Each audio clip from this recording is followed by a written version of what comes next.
What is up, guys? Welcome back to the Surreal Game Iceberg. We are now on part 2 of tier 3. I'm not gonna give you a bunch of introduction, you know the drill by now. Like, subscribe, and let's just get into it. Endroll. Endroll is an RPG Maker horror game from 2016 that was made by the developer Segwa. This game got to me a bit after I realized what it was about and made it a bit hard to get through. If you haven't played Endroll, I definitely recommend you do so, because I'm about to spoil most of the plot, and the game is definitely best played by going in blind. So yeah, that's my one warning. In Endroll, you play as a 14-year-old named Russell as he goes on a journey of self-discovery in the world of his dreams. By playing through his dreams, you eventually find out that Russell murdered both of his parents and a zookeeper, resulting in him being sent to rehabilitation. We find out that he was originally given the death penalty for his crimes, but instead he was used as a test subject for a drug called Happy Dream. The purpose of this drug is to reform criminals and make them feel guilt for their actions by reliving their crimes in a sort of dream sequence. When you play as Russell, it becomes clear that the boy is emotionless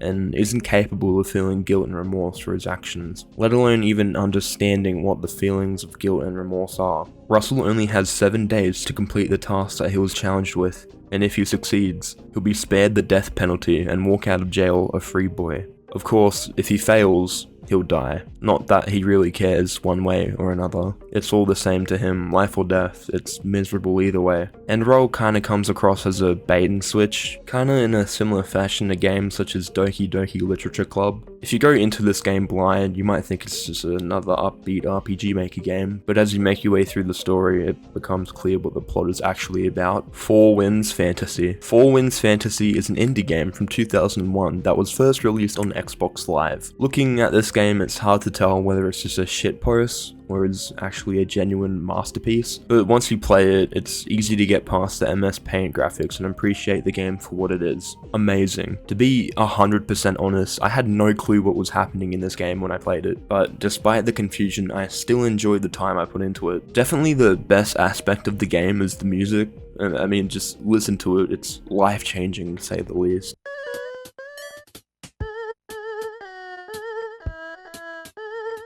Despite how epic this game was, I think it made me develop a migraine. I'm not even kidding. I'm not trying to be quirky and funny. This game literally made my brain feel unhealthy. I feel like this game put my brain cell count into the negatives.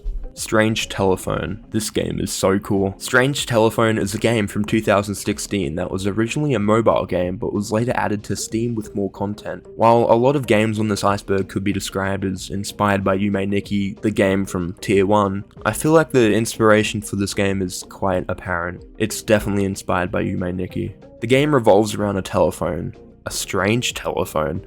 You're able to enter any number up to 6 digits into the telephone, which will give you a set of rooms you can explore within a set time limit. After you run out of time, the game ends and you're sent back to the start of the game with any items that you found along the way. While it may look like one, Strange Telephone isn't much of a walking simulator and more of a puzzle game. To progress through the game, you're encouraged to put in numbers that you find into your telephone to be transported to new areas. In these new areas, you can find items that you can use to open up even more areas to find even more items. The game has more than enough areas to explore that it kinda makes you feel like this game is procedurally generated, even though it's not. The game doesn't really have much of a story, but it doesn't really need one. The one goal that the game gives you is to open this giant locked door that sits in the hub room. Once you're eventually able to open it, you'll see one of the 11 endings the game has to offer. Overall, it's a really neat little indie game. The developer of the game has another game coming out called Super Meteor, and it's kind of in the same sort of art style. I'm really looking forward to seeing what other games this developer's gonna make. Of the Killer series, these games rock, man. This entry on the iceberg refers to the game series created by Garment District. All the games in the series are named blank of the Killer, so that's why it's called the Of the Killer series. In these games, you play as a journalist or detective, I couldn't really tell, named BB, as she explores the bizarre and surreal fictional world she lives in while documenting the oddities that she stumbles across for her magazine. These games kind of play like a mix between a walking simulator and a visual novel. The game has a really good atmosphere that somewhat reminds me of those liminal space photos. The art style of these games is also really neat. It uses MS Paint drawings in a 3D space, and it's just so cool and unique looking. While it's kind of bizarre and confusing at times, all these games are really well written and have a pretty good sense of humor. For example, in the game called Drool of the Killer, you go on a mysterious bus that takes you to a water park named Tammy. Turns out the water park is haunted, and the name of the water park comes from the owner Tammy that drowned to death. While you explore the water park, you get haunted by the ghost of Tammy that constantly tries to drown you. At the end of the game, you walk into a janitor closet, and the main character BB realizes that the pool she has been swimming in the whole time wasn't chlorinated, so she gets mad over the fact that she could have gotten chlamydia or a brain disease from the pool, and she goes sicko mode and kills the water ghost. Yeah, these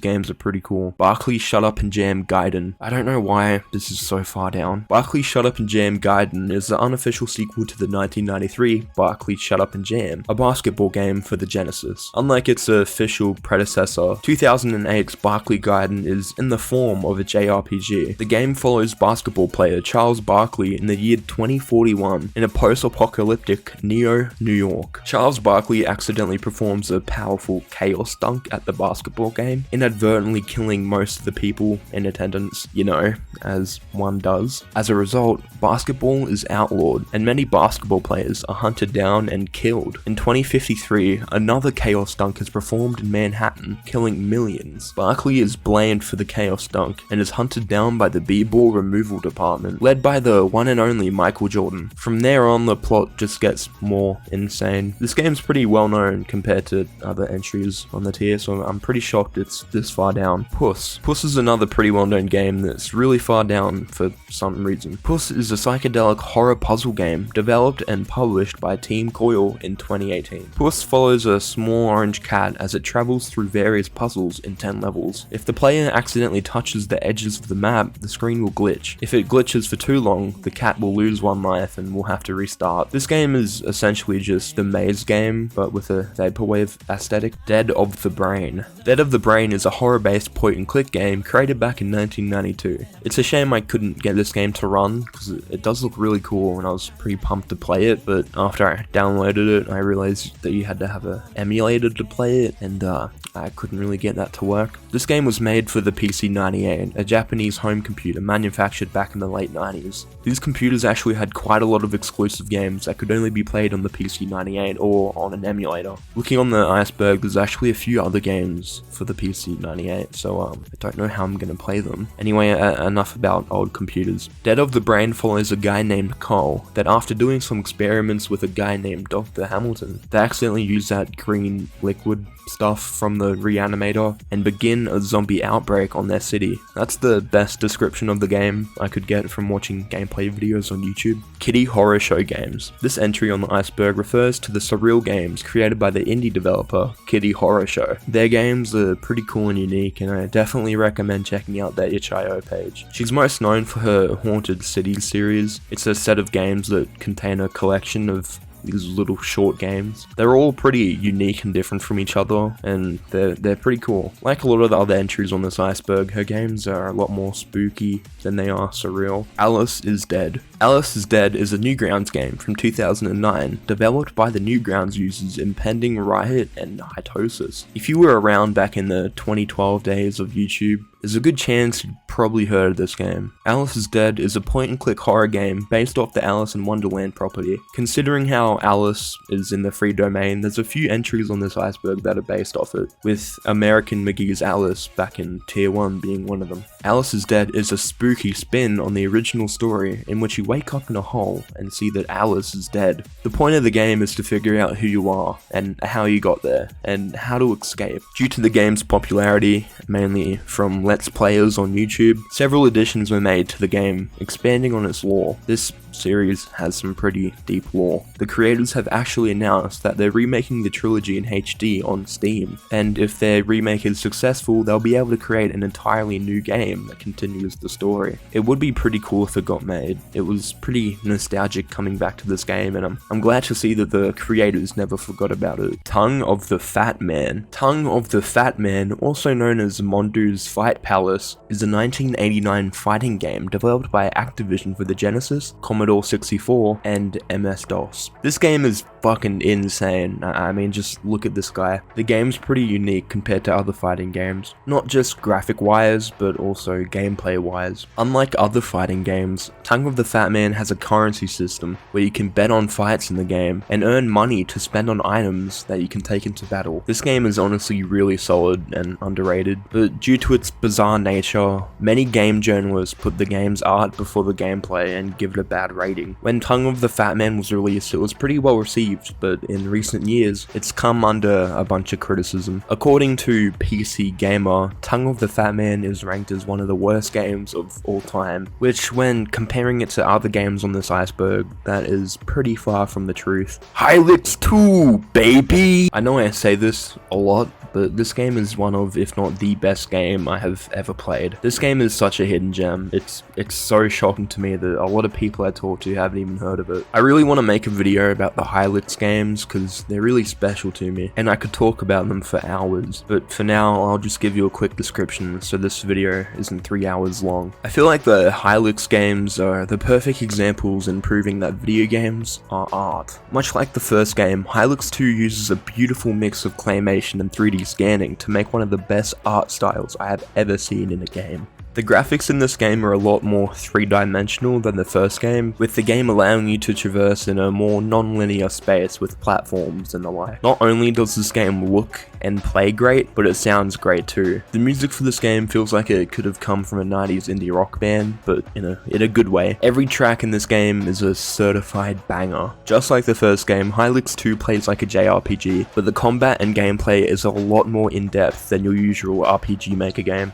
The story in Hylix isn't really the main focus, and while it has one, it's just used as a means of allowing you to explore the game's surreal world and meet new characters. I could keep going on about this game, but I honestly think it's best if you experience it for yourself. Just go play it. Red Tape. Red Tape is yet another PS1 styled horror game developed by Polaris Studios in 2021. The game is more funny than it is surreal. The game's plot revolves around you making your way through a corporate office in Hell named Hell Inc., while getting signatures and approval to make your way to the next level of Hell to meet the devil. I wasn't paying much attention at the beginning, and I thought I was like getting these documents signed so I could get approval to enter Hell, because like maybe I died or something. But the ending is not what I expected. After getting the devil's son to sign your document, it turns out you're the representative of an oil company and have come to meet the devil to buy Hell so you can mine its oil reserves. After the devil's son signs the contract without looking, Mega Oil Co. buys Hell and demolishes all of the buildings so that they can mine the oil, which ends up putting all of the demons working at Hell Inc. out of a job. I wasn't really expecting that. Life Tastes Like Cardboard. Life Tastes Like Cardboard is a pretty unique walking simulator, developed by Demenza in 2019. This game is so much better than it looks. Going onto the game's Steam page, I was really put off by the lackluster description and the shoddy looking screenshots, but once I loaded up the game and became immersed in the story, I could not stop playing. In Life Tastes Like Cardboard, you play as a guy named John as he copes with self-pity and the boredom of everyday life. You control John as he has a lucid dream, reliving events from his past while he makes his way through a surreal dream space. This game is really relatable, and if you're watching this video, you could probably relate to it too. Just the repetitiveness of each day, going to school, coming home and playing games, going to sleep, waking up to go to school, and just repeating the same task every day. Just like for the main character in the game, lucid dreaming and just dreaming in general is a nice way to get away from life. If you think you can relate to this, I definitely recommend checking it out. A Date in the Park. A Date in the Park is a Brazilian FMV point-and-click adventure game from 2014, developed by Cloak and Dagger Games. In A Date in the Park, you go on a date in a park. You play as a British guy named Lou, living in Brazil, when he meets a lady at a bar who wants to go on a date in the park. After wandering around the park for a bit, adopting an injured duckling, and thinking you've been stood up, you go to the meeting spot of the date and find a box sitting on the bench. The box is from your date, and she wants to play a game to see if you can find her. After answering a bunch of her riddles, you stumble across another one of her boxes. After opening the box, you find a severed head. Yeah, it turns out your date is a serial killer. After going back to the entrance of the park, you find the body belonging to the head in the box. Understandably, the police have been called and have just arrived. A policeman shouts demands at Lou, but considering he can't speak Portuguese, he just willingly puts his hands up. After the baby duckling from earlier bites him, he reaches his hand into his jacket and gets shot by the policeman. Oh shit, look behind you, dude. Damn, I guess that was, a date in the park. Tetrageddon, also called Tetrageddon Games, is more of a website than it is a game. Going onto the game's itch.io page and downloading the game brings you to tetrageddon.com. This website is quite the rabbit hole, to say the least. By clicking on different things, you get sent to more web pages where you can click on even more things and go to even more web pages to click on even more stuff. The game, or should I say website, kept trying to download audio files to my computer over and over again, which was a bit annoying. The game is quite interesting. Just don't visit it if you have epilepsy. That's probably not a good idea. This is Infinity. Infinity is a really abstract game from 2009, created for the Ludum Dare 16. I didn't know before researching this that the Ludum Dare was that old. If you don't know what the Ludum Dare is, it's basically a game jam that lets anyone participate. According to the creator, Infinity is about exploring rules, graphics, goals, behavior, and interaction. In the creator's bio on cactussquid.com, he says a lot of the games on his site are just small experiments dressed up as games, and yeah, this is definitely one of them. I played it for about 5 minutes or so and had to stop to prevent myself from having a stroke. There seems to be a lot of games on this iceberg that are aiming to give me an epileptic attack. Ivan Zanotti's games. This entry on the iceberg refers to the games created by Ivan Zanotti on GameJolt. One of his games was mentioned on this iceberg already, called I'm Scared. It was on tier 2, I think. Most of the games he makes are quite similar to I'm Scared in the sense that they're very surreal and a bit spooky. Ivan's pretty well known in the community as he's very open to answering questions and talking to fans about the games he makes. He's a pretty cool dude, and you should definitely check out his GameJolt page if you like surreal games and you like shitting yourself. Suits Absolute Power. Suits Absolute Power is the sequel to the game back in tier 2, Suits, a business RPG. Like the first game, it's a turn-based RPG with a unique hand-drawn style. Also like the first game, this title definitely needs a lot more attention driven to it. When researching the game before I played it, I was honestly shocked to see the lack of people that have covered it. Every second of this game is more memorable than the last. After beating Absolute Power, I'm pretty surprised that this game isn't more popular. This game is the perfect example of what a sequel should be. It expands on the first game on such an extreme level. The story is way more compelling and in-depth than the first, and the writing is insanely good. Also, the music is so good it's worth buying the game just to listen to it. Suits is by far one of my favorite indie game series, and it really deserves a lot more recognition. I'm not gonna talk about the plot or anything, just go play it please. Happy World. Happy World is a surreal adventure game from 2018 created by JMass. In Happy World, you play as this blue disc thing and you roll around restoring happiness to people that are infested with negative energy. The game's art and music is really neat, kind of reminding me of Katamari Damacy somewhat. After a bit, the game starts to get not so happy and gets a bit spooky, and the sudden tone shift is pretty well done. After playing the games on the iceberg, I'm kinda getting sick of games that look like they're super fun and upbeat and happy, and then after I play the game for like 10 minutes I realize that it's a horror game and I end up shitting myself. You know, it'd be nice to play a happy game for once. Happy game. Oh god. Finally a happy game I can play to get my mind off of these pieces of nightmare fuel.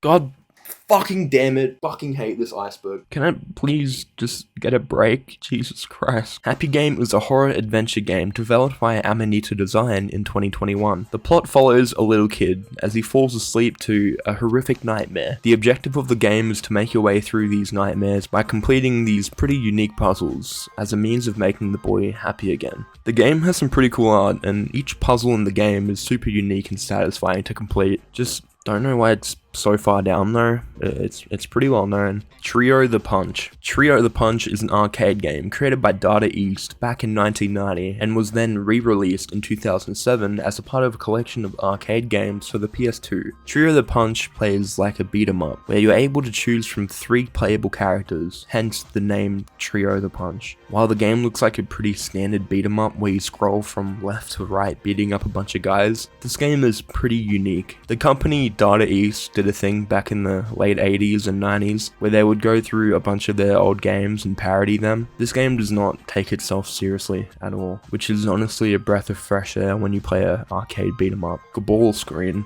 Gaball Screen is a 1996 PS1 game created by the music label Antino's Records. Yep, this is a PS1 game created by a Japanese record label on the SURREAL Game Iceberg. I didn't think I'd ever have to say that sentence. While looking at the gameplay of this game, you wouldn't be mistaken if you thought it was LSD Dream Emulator. These games share some striking similarities, but then again, I guess every SURREAL PS1 game kinda looks like this. The game is hosted by, and I didn't know this before researching, Tetsuya Komuro. If you're into Japanese pop or Japanese music in general, it's pretty likely that you've at least heard of this guy. He used to be a pretty successful songwriter and music producer back in the day, and is widely regarded to be one of the most influential figures in pop throughout the 1990s. I can't believe he hosted the game. Anyway. Gaball Screen is a surreal adventure game hosted by Tetsuya Komuro, in which the player can travel around different places using a flying shoe, and in each place they go, they can interact with objects and people to gain all the CDs of that place. After you collect a set of CDs, the correlating song will be able to be played back in the hub area. It's honestly a pretty cool game, and I'm quite shocked I've never heard of it. The Tomatoes Are Okay. The Tomatoes Are Okay is a horror game created by Dan Sanderson in 2017. I couldn't really tell what was happening in the game because of this obnoxious VHS filter, but I'll do my best to describe it. You start out on a farm and go check if your tomatoes are okay. After getting a trophy and getting a pig, we walk into the store and get sent into the back rooms. After clicking a bunch of buttons and dimension hopping, we end up being chased by a stick figure thing. After getting jump scared a bunch by the stick figure thing, the game ends. Cool.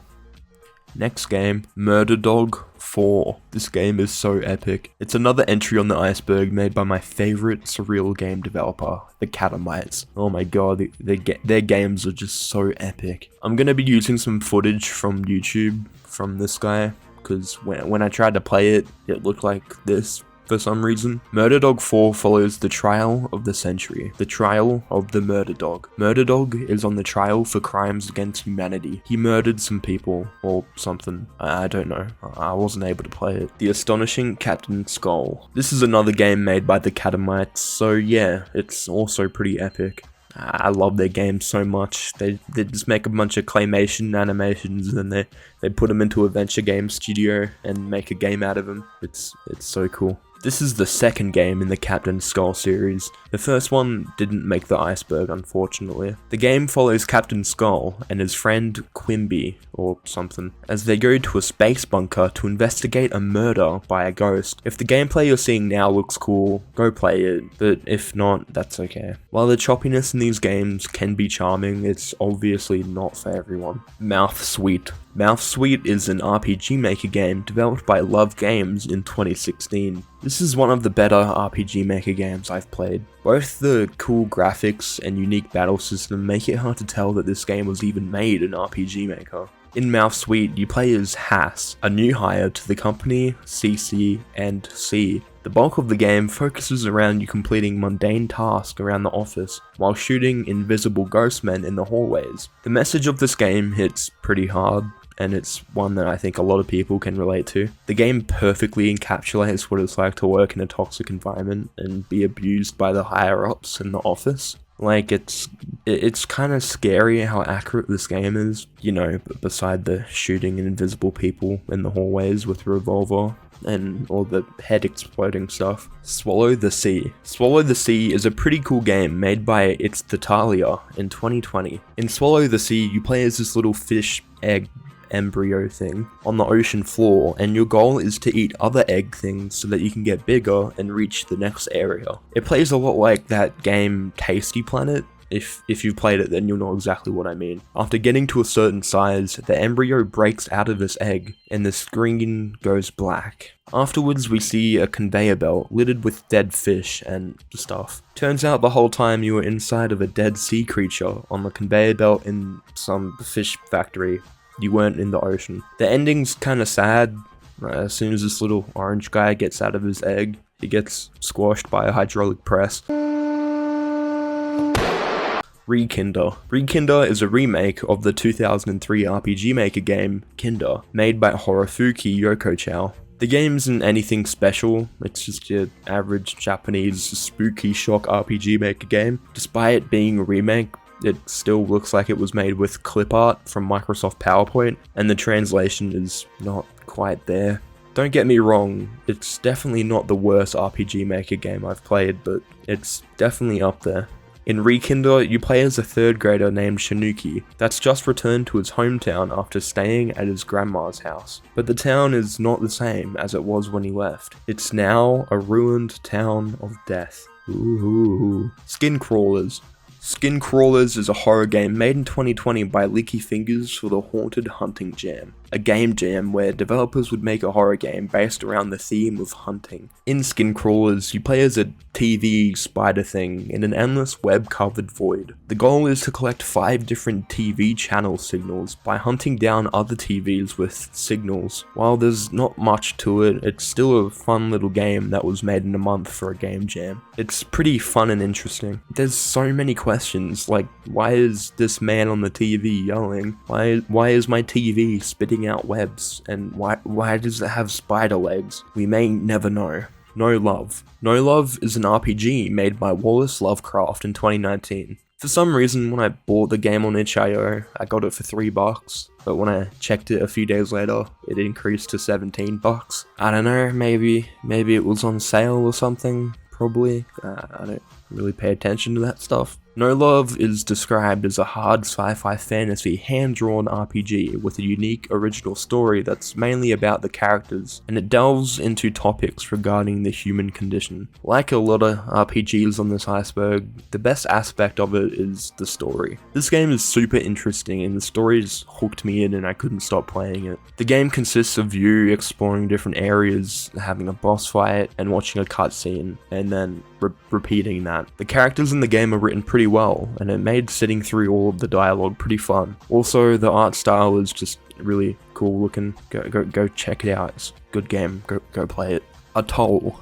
The Last Ghost. Atoll The Last Ghost is a short horror game made by Nikolay Shaludev for the 2021 Brackeys Game Jam. This game is so more than I could have expected. While it's not long, it's still really good for what the game has to offer. Atoll is a point-and-click game where you make your way through a few areas, picking up ghosts to join your team and discovering items. While exploring, you have to fight these evil spirits that get in your way. Once you clear out this abandoned lab place, you make your way to a destroyed city. It turns out that the world is overrun by evil spirits, and only you know how to stop them. You have the option of either continuing to fight the spirits, or sacrificing all the ghosts in your team to close the portal to the ghost world. Apparently, the game has 6 different endings, but that's just the one I got. I don't know what it is about this game, but I really like it. Bowler. Bowler is a game about a guy with a hat, and other stuff too. The guy that made this game was definitely partaking in black tar heroin when he made it. In Bowler, you play as this little green guy in a bowler hat. You're in this, like, fighting tournament or something where you gotta blow your opponent off the stage before they do. After blowing 4 different opponents, no, not like that, you end up talking to this top hat guy who sends you to a place called The Warp, and Yeah, I don't like it, but it's all cool though, because this guy is gonna tell us how to leave.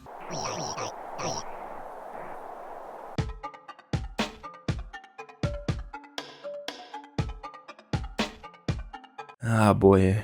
So that's it for this video. Thanks for watching. If you made it this far, it's pretty cool of you. Apologies for not uploading anything for like 2 months. I've been, you know, doing stuff over the holidays, getting ready for next year, going to college, which is pretty cool. Pretty excited for that. Now that I'm all set up and stuff, I should be able to pump out a lot more videos. So yeah, back on the grind. Just want to give a quick shout out to my Patreons, Gage Mendon and Bunny Walk. Thanks for your contributions to the channel. It's pretty cool. We're getting close to 5k. We're getting there. We're really close. If you haven't already, hit that subscribe button, please. I'm begging you. Please.